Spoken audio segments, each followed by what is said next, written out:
Thank you, Mr. Speaker. Mr. Speaker, I rise today in support of the Restoring Access to Medication Act, introduced by my good friend and colleague, Congresswoman Lynn Jenkins.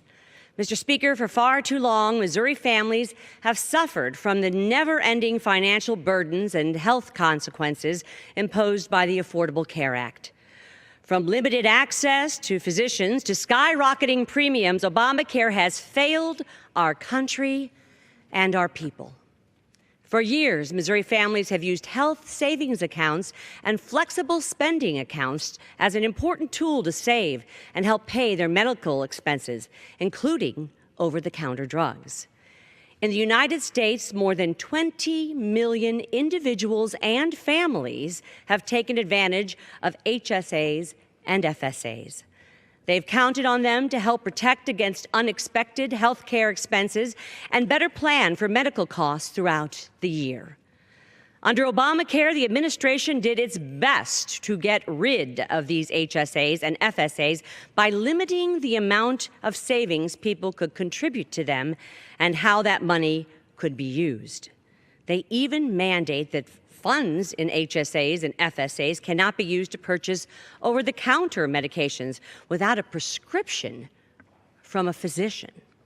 Simply put, this administration added yet another layer of Washington knows best tape to how to spend your money and how to manage your health care.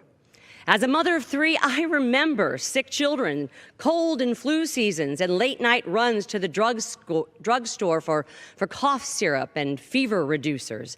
I know that these unexpected expenses directly impact families who are fighting to make ends meet. Adding another doctor's visit to just so many that you can use instead of using your already saved money to purchase over-the-counter medications is unfair, it is wrong, and it is downright senseless. The Restoring Access to Medical Act will repeal this portion of the law that unfairly targets pocketbooks and reduces access to everyday medications like aspirin and allergy relief. This legislation will put Americans back in the driver's seat, restoring control of the family's day-to-day health expenses and needs.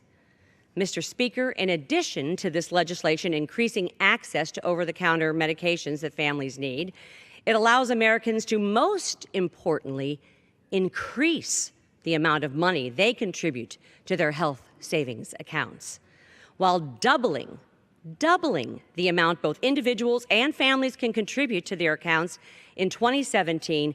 This new law will also have a net decrease of $2.2 billion for our federal budget over the fiscal years 2016 through 2026. Mr. Speaker, I am thrilled that the House has passed this bipartisan, common-sense legislation which places the health care needs of families above the liberal interests of bureaucrats in Washington.